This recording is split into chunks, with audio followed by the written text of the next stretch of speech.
Hello again, everyone. Welcome to another episode of Leadership Synergized, where we want to bring you individuals who are out there making a difference today, expanding their influence tomorrow, while serving from the heart with a focus on loving and leading and transforming. Last week, we heard from her, and she's back. And I'm so excited and blessed for all of us to be able to hear from my good friend, Velma Knowles. And Velma, thank you again for sticking around and joining us for this episode. Hey, Kevin, thank you so much for having me. I always love spending time with you. So thank you. The feeling is mutual. Much respect there, and just so excited for the success you're having and the difference you're making. And we talked a bit about your background in the first episode that was broadcast last week. And we'd just like to build a little bit. Velma, the leader, you sound like you've always known you're built to be a leader. When did this leadership thing first come into focus for you?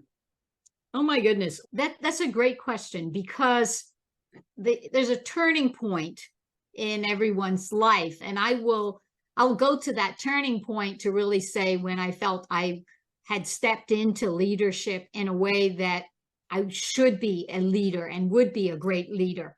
I want to just set that on stage to the fact that I always had this leadership title. People have a title for leadership. So it's you're the marketing leader of this particular product line, or you're the leader of a particular department. And that's great. That's positional leadership. But that's not what I came to understand leadership is all about. And I think we need to demystify leadership, if we will. We could do that here, Kevin. That leadership is not about the title. It's not about the position. It's not about the paycheck, right? It's about the people that you impact. And so for me, the turning point was actually an interesting, I'll take you to the story. It was an interesting event. I was challenged as a leader working with teams and with staff. And I remember going in to meet with my manager at that time.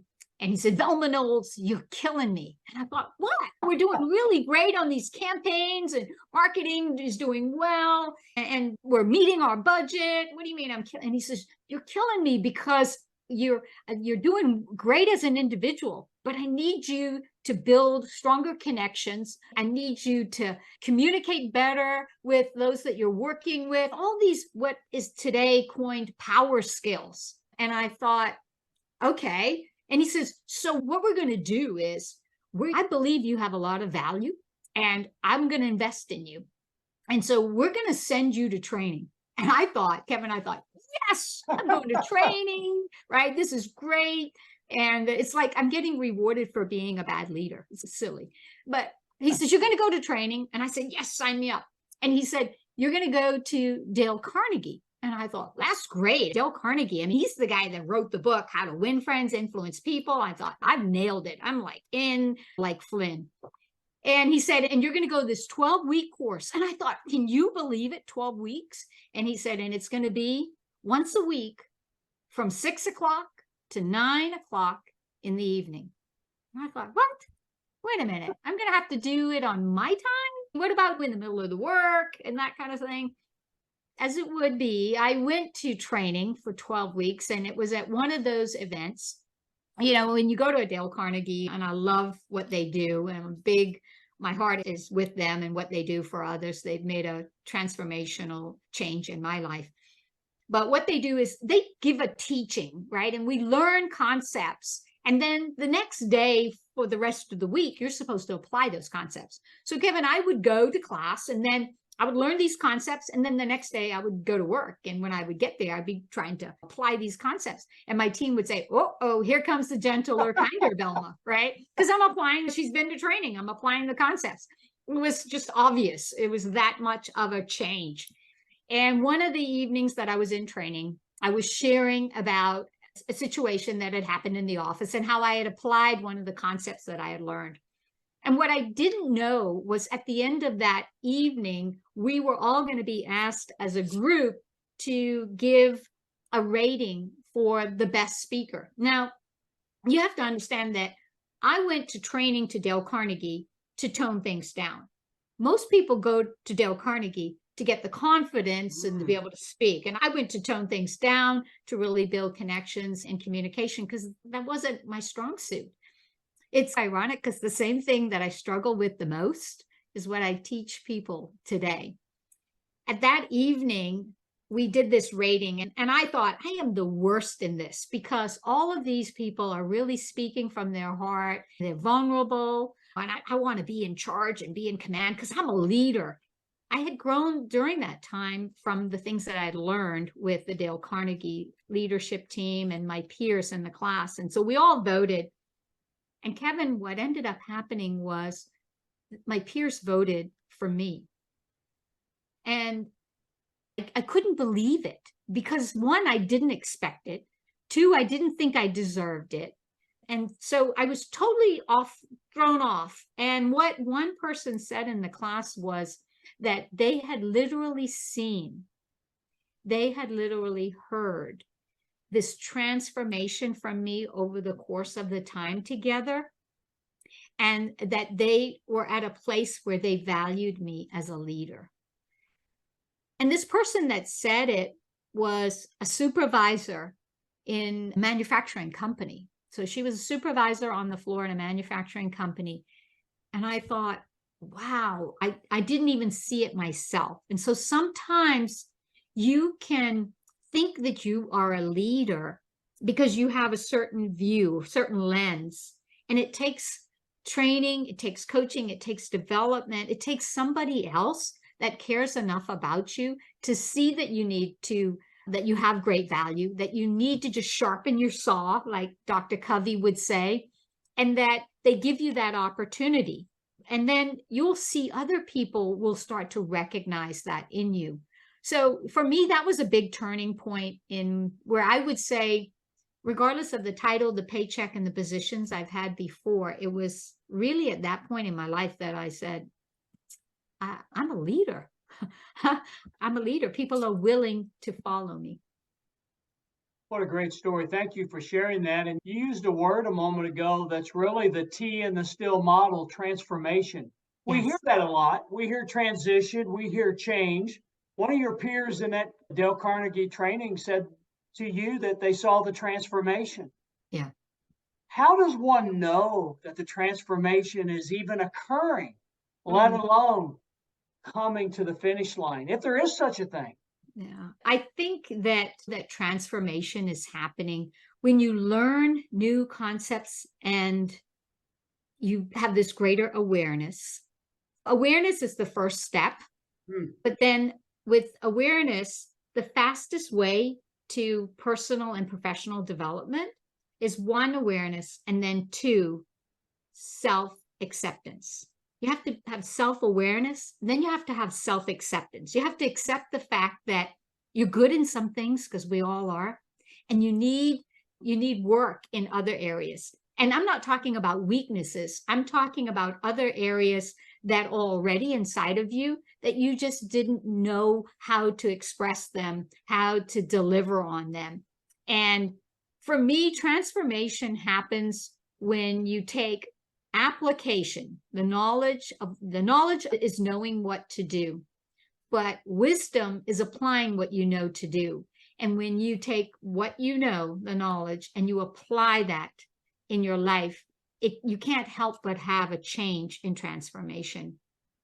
Said, thank you for that. And you bring up the self-awareness, which really backs up to the S in the STILL model, which focuses on serving self to be able to bring greater value to others. Absolutely. But to do that, you've got to be self-aware, self-confident, and understand where your strengths are to be able to play in that strength zone. Yeah. Yeah. And you have to have that self-acceptance. I think that majority of us, and I have been guilty of this, don't take the time to realize that you have value and that you are valuable. We discount our strengths. We say, oh yeah, anybody can do that. It's a no-brainer. It didn't take any energy to do that.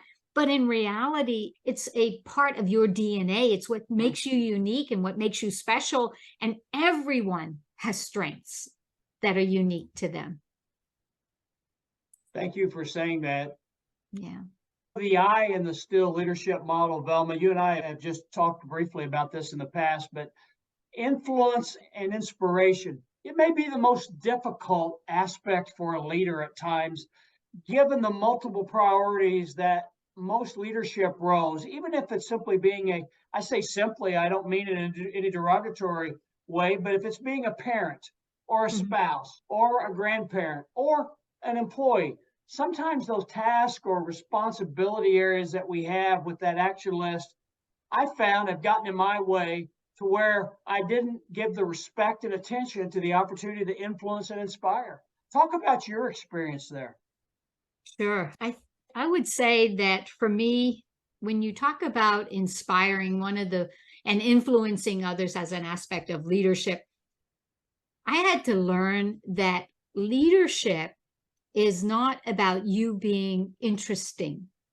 It's not Mm. you and how interesting you are. Ooh, look at me, how interesting I am, all the great things that I've done, all the success that I've had. Leadership and influencing or inspiring people is all about being interested in them. See, when I learned, and I didn't know it at the time, but when I did learn that leadership is about others and how you serve others, how you inspire them to achieve their goals, that's how people will follow you because you believe in them. They need to borrow from your belief. So for me, Kevin, it's how am I interested in others? How am I reaching out so that they feel like they are seen? I see you as Kevin. I know you as that person. How are you being heard? Am I listening to you? Am I showing up? Am I fully present with you? And then valuing you. Do I appreciate you for the gifts and the talents and the strengths that you bring? So I think that's what inspiring people is all about. It's being less of a focus on being interesting as the leader and more being interested in others. I love that. Leadership is not about being interesting, it's about being interested. That's That right. should go in your next book, by the way, when you write, if you haven't Thank you. already put it in there. But great quote. So let me, Velma, your observations with your training or your experiences, what gets in the way of leaders developing the influence opportunity with people around them, be it employees or again, be it a family? And I will add to this question: does impatience have leaders maybe lose sight of the fact that influence sometimes is all about timing? Yeah, that's a great quote for you. Influence is all about timing, right? I think, Kevin, what gets in the way is busyness. I think that when we're leaders and we have that huge responsibility, we feel that we have this responsibility. And when I think of a leader, it doesn't matter where you are in an organization. See, I see leaders across the organization. Leaders are people that are willing to step up, speak up, show up with what they have, their gifts, and be able to be interested in helping and serving others. And so for me, what gets in the way is this busyness. And I think that there is this confusion around what is busyness and what is productiveness, right? Are you really productive or are you just busy? Like, how many times have you said, hey, how are you doing? And what does someone say? Me, I'm busy. I am so busy, Kevin. You would have no idea how busy I am, right? And you're like, busy. And it's like this badge of honor, but it's not, Kevin. And I think what happens is leaders start to own that. They say, I'm so busy, right? And so they spend their time, and I use the word spend their time. They don't invest their time. They're spending their time on all this busy stuff with the greatest intention of achieving great goals. But they're missing out on the fact that if you want to go fast, you go alone. But if you want to go further, you go together.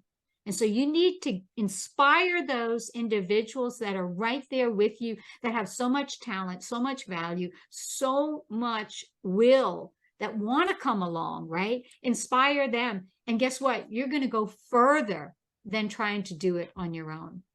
Said you are in prime position today. You Excellent. have you We you are prepared getting me. we're getting free coaching today. How about that from a Kevin, highly valued leadership coach? Kevin, you are just too kind, and it is my honor to serve you. So no, I please thank you for preparing me. And what No, everybody doesn't know, you're Kevin good. has Kevin You're doing a prepared me great for job. this. The next letter in the STILL model is my favorite. It's love. And I Yeah. think when I step back and reflect, Velma, it should be the simplest part of Mm, leadership. yeah. But for some reason, we make it the most difficult at times. Why? I think it's the implied definition of love. And here's what I mean by that. When we talk about leaders should love the people that they work with, right? And their family. If I say you should love your family, hands down, yeah, I love my Yeah. family, I love my friends. My employees? Are you kidding me? That's crossing the line, right? There's a lot of legality issues. And it's because the definition of love has become very confusing. People have confused love with this intimacy versus love as something that says, you know what? I love you as a human being. I care about you. And if I appreciate you, if we use the word, I appreciate you, or I care about you, that those words are a lot more manageable in the business setting. But when we try to say love works at work, you get all these question marks, and it's appeared as it's crossing the boundaries, or it's appearing as it's too personal.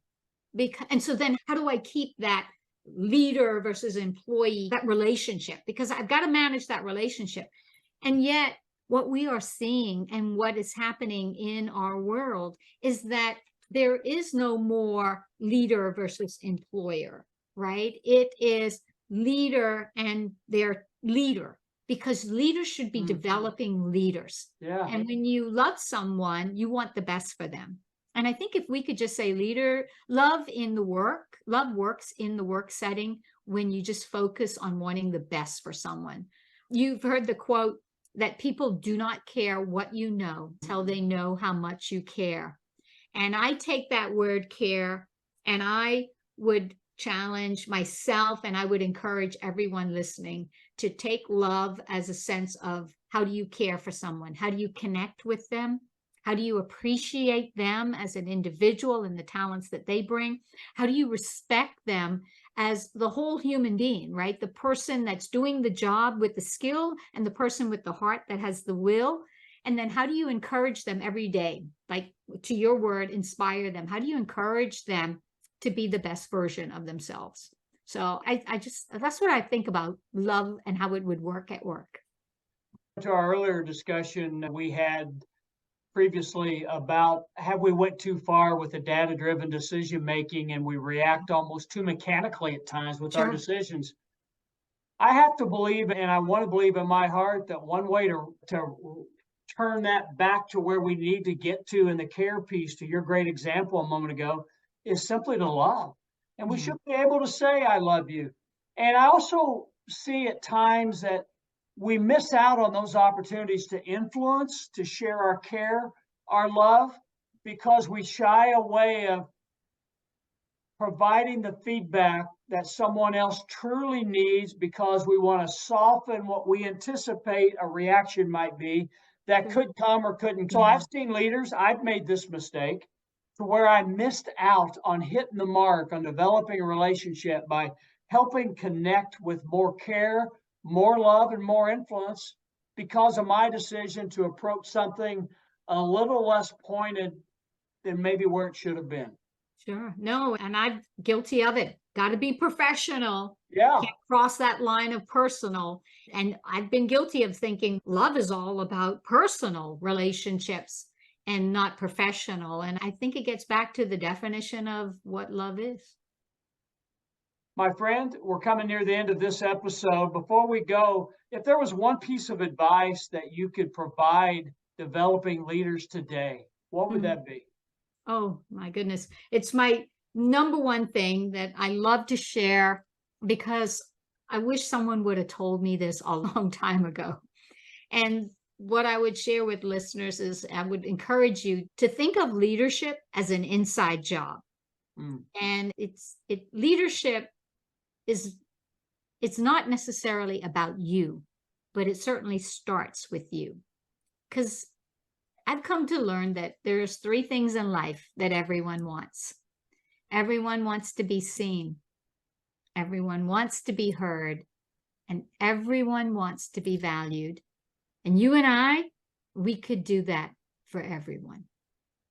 So that's what I would encourage. I encourage myself on a daily basis. I would encourage everyone that's listening to show up in a way where you help people be seen, heard, and valued. And I'm telling you, you'll be the valuable leader. Wow, thank you. Another gold nugget that's just come. And I feel like the 1849 gold rush in California of leadership, experience and expertise coming. Before we wrap, one more thing, Velma Knowles, tell the people what they get if they come to you for leadership coaching, development, training. What's your program look like and how do they reach you? Oh, you can go to velmaknowles.com, the website. So just go to velmaknowles.com. There's, Kevin, for everyone that's listening, I'll be glad to give a free resource to them if you want. And it's to uncover their leadership blind spots. So it's a free gift, a resource that they could use. I'd love to be able to pass that on. But you could go to velmaknowles.com and learn all about my speaking, coaching, training, and the various resources that I have available in the books. And it will be a fantastic opportunity if you're blessed to be able to spend time like we have these past 2 weeks with Ms. Knowles. Velma, God bless you for all you do and your heart for leadership and serving. You stand out as the best of the best. And I admire and respect you so much, my friend.